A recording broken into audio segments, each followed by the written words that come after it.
CIO News. I'm Madhuri, Pednekar, your host for the broadcast and a conference producer at CIO News. This is a recorded session and will be available on our website, cionews.co.in, and on our CIO News LinkedIn handle. This is an exclusive fireside chat powered by Avaya on transformation through customer experience. Businesses are built by experience they provide, and every day, millions of those experiences are delivered by Avaya. Avaya is shaping what's next for the future of work with innovation and partnerships that delivers game-changing business benefits.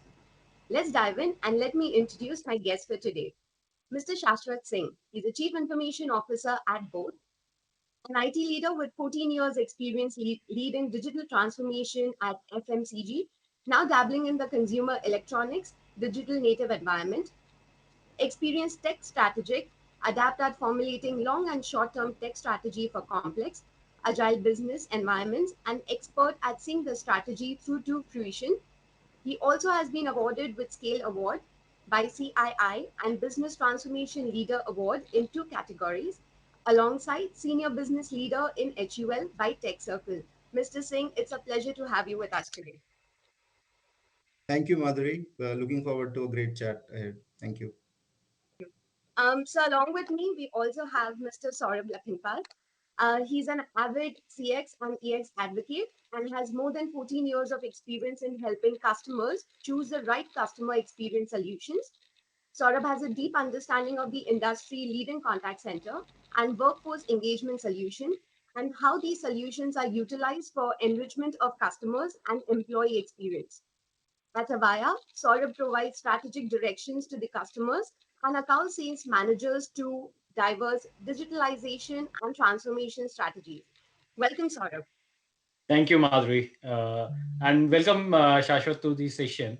I'll dive right into the question and answer thing. And the first question to you is, how important is customer experience for both? And, how are you measuring or managing the customer experience for your customers? Yeah. Thanks, Saurabh. Well, customer experience, sits at the heart of what we do at Boat, right? And if you know a little bit about the company, I mean, founded in 2016, in the last 5 years, we've grown leaps and bounds. And that's probably happened, by understanding the pulse of the Indian customers, and to be able to give them a seamless experience when they interact with us. So customer experience, at the center of everything that we do, both in our business strategy as well as our tech strategy. We've made significant investments in this current year in, trying to establish a platform using which we can really improve the customer experience that we're able to offer. Right. And from a customer experience perspective, when we talk about in this space, there are a lot of channels available to the customers by which if they want to reach out to a business, they would use. There is voice channel, there are different social media channels, or we call it digital channels. So, are you leveraging any new age digital channels to provide a better experience to your customers? Well, absolutely, and good that you brought this about, right? So in today's age and world, extremely critical to be present across all channels, right? And we would like to call ourselves omni-channel, to be able to, identify a customer or even a prospective customer who's just maybe, casually mentioned the brand Boat, or has talked about us casually, maybe on a LinkedIn post, or maybe even a tweet. He might not be using our product directly or indirectly as of today, but for us to be able to identify him as a prospect who we can turn into a boat head going forward, right? That is one end of the spectrum as I see it. The other end of the spectrum would be, someone who has bought a boat product, has been using it for a while, and probably has an issue with it, or maybe even wants to make a good comment about us. For us to be able to traverse that entire spectrum of a lead, and on the other end of a proponent of a brand, it becomes extremely important for us to be able to have presence across all channels. And yes, absolutely. So on all the social media platforms, SMS, emails, WhatsApp, all of these channels, we are present with and interacting with our customers. And we are also, trying to get leads out of these channels, and for them to be able to, interact with us from any place, anywhere, and howsoever they want. And at the same time, to be able to give them an experience that converts them into a proponent of the brand, as I said, Mhm. which we fondly, call them as boat heads. So anyone who uses a boat product, we do refer to them as boat heads. And guys, who would be so happy while interacting with us that they do, a word of mouth marketing as well for us. Exactly, a happy customer is a good customer, and they Absolutely. spread news about your business as well. Yeah. Yeah, and so around customer experience itself, from your experience, you have led multiple digital transformation thing, projects as well, and you are taking care of the customer experience as well in some capacity. So, what do you want to give advice to the fellow CX heads? What techniques should be used to measure the CX for the customers or to improve the CX? Right. Okay. So, before we get on to that, on what are the various metrics using which we would probably look at customer experience. I think it makes sense to look at what is the need of the hour, and how, the couple of technologies which are playing a very, very critical role in ensuring that customer experience is, front and center of a business strategy, right? So two things that I'd want to mention. One obviously is the AI capabilities and machine learning capabilities that are coming up now. Now, what it helps companies like ours is to, have additional hands and legs while maybe say listening to what people are talking about the brand. Uh, Mhm. because, if you want to do this manually, if you want to triage manually the social media channels to figure out what is being talked about, it becomes extremely difficult for us to, not lose out on maybe a positive viral thread, or maybe a slightly not so positive viral thread, right? But with technologies which are coming in now, where there are crawlers on the web, there are listeners, there are hooks that are there to various social media platforms, for us to be able to get everything, or what I might call it as voice of the customer, bring in everything, and from there to be able to triage what needs to be handled how, right? So if it is a prospective lead, can we go ahead and maybe pass it on to the channel, who would then go ahead and do some targeted marketing or segmental approach to marketing towards that segment. Whereas if there is a negative sentiment going around, can we then, divert it to the customer service team for them to be able to take action, right? So techniques wherein, some kind of intelligence can be brought into the overall customer experience tech platform and strategy, that goes a long way in, one, giving customers a better experience, and the second, obviously, to be able to do so at an operationally viable cost. Yeah. Mhm. uh, the second one, from a customer experience and customer journey perspective, is obviously analytics. And if you just go a step back, whatever I refer to as the voice of customer, Mhm. it's extremely rich data that is coming in. Now, for us to be able to analyze that data, to be able to figure out what makes sense where, and how do you want to act on it, that becomes extremely important. So my sense is these are the two tech components which are playing a very important role in the overall CX journey. Now, coming back to your question, Saurabh, on, what is it? How do we measure CX effectiveness and efficacy? So apart from, the very commonly known matrices, right, like the NPS and the CSAT, I think the CEF, or the customer effort score, CES, also is nowadays playing a very critical role, which means how easy or difficult it is for the customer to be able to interact with you. Mhm. And he's interacting with you across channels. He's interacting with you maybe on a simple WhatsApp chat. He's interacting with you over SMSs or email or whatever the channel might be. How easy or difficult it is for him to be able to do so actually plays a very critical role on whether you'd get a conversion, whether you'd be able to acquire that customer for a while, and how do you maximize the overall customer life cycle value with you. Yeah, so these Mhm. are the top two, three matrices that we generally would want to look at.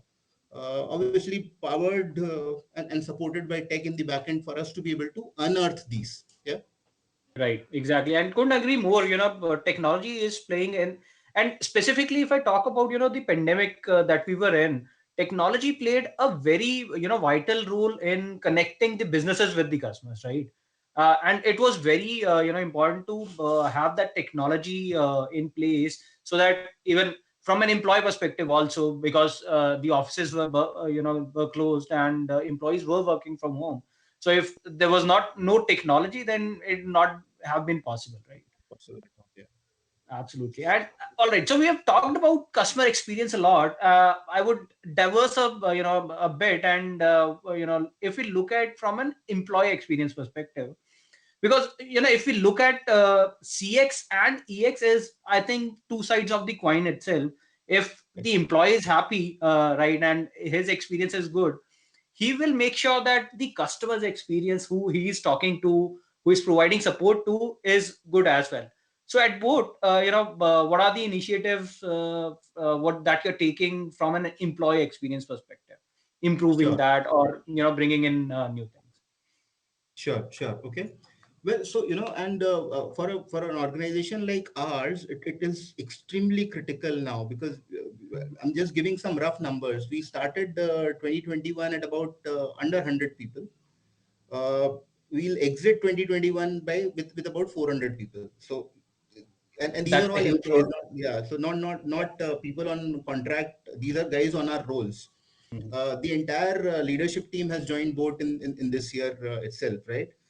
So the pace at which we are growing, it becomes extremely important, not just to set the right culture, but also to be able to provide the right tools and techniques and systems for folks who are joining us to get assimilated as soon as they can and to hit the ground running.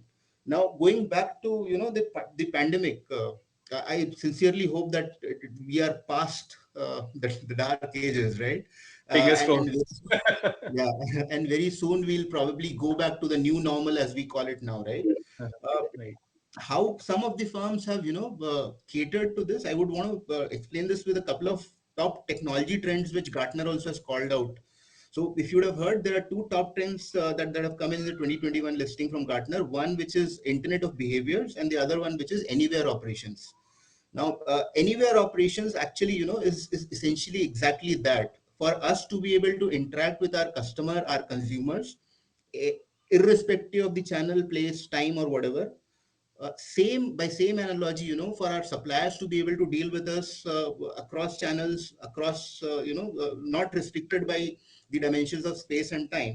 And the same analogy then holds good for our employees, for us to be able to provide platforms that enables them to be their best productive selves from wherever they are. Uh, and from an employee productivity perspective, boat as an organization, is not an org which will want to monitor what their folks Mhm. are doing, right? We do not really go by a biometric attendance system wherein we're looking at people when they're coming in, going out, etc. We have trust as a core in our DNA, and believe firmly in the work getting done, and not so much fussed about how it gets done and where it gets done from. uh, so as I said, I mean, hoping that we are way past the pandemic. All our corporate offices now, so Delhi, Bangalore, and Bombay, all of them we've started physical operations. But if there is an exigency, we are good to start complete remote operations from tomorrow without any disruption. All our folks are fully equipped to do so. Uh, just taking a minute there, going back to the other tech trend that I called, which is Internet of Behavior, right? And Right. in boat, we've not done this as of now, but in my previous roles, we were using IoT to be able to ensure physical distancing or social distancing between folks in our workshop or Mhm. on our factories and warehouses. So we Mhm. had, a simple application which was there in the mobile device, which would buzz very loudly and very uncomfortably if people were breaching the physical distance between each other. With the pandemic coming in, I think what has happened is technology has evolved. New tech trends are getting called and recognized and getting assimilated for us to be able to manage this challenge well.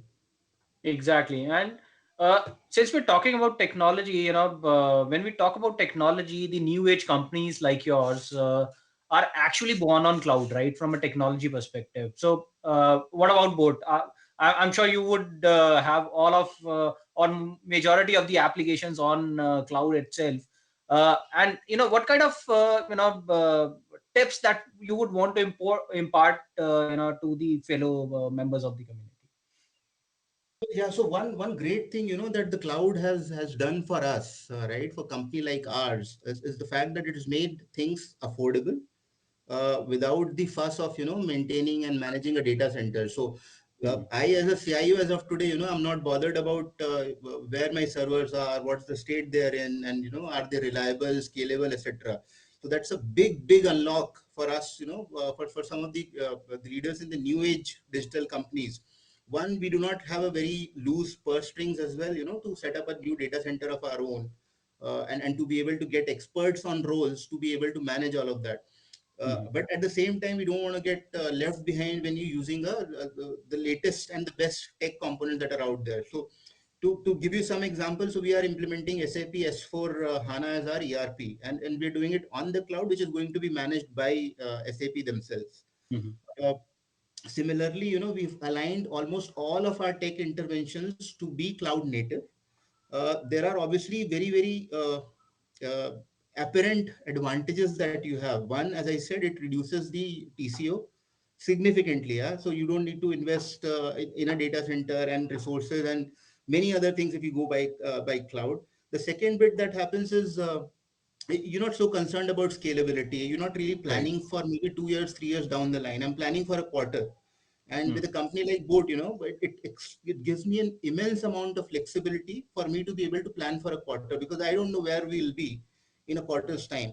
And at that point of time, I'll not be rummaging through a data center to see if I can get in another rack or not. So Right. the immense amount of flexibility from a scalability perspective that comes in. The third one is security. So we are not, in the business of security.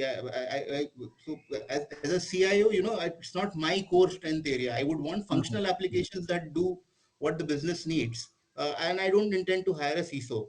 So now, if that is what it is, the cloud providers and some of the resellers who would work with the GCPs, AWSs, and Azures of the world, they would ensure that my infra is secure by design, with that zero trust being there in the Right. DNA itself.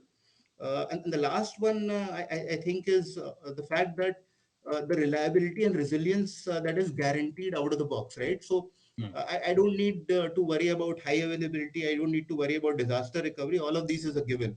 So my advice, to all the smaller firms who are actually really looking at leveraging the state of the art and the best technologies that are out there, go the SaaS way.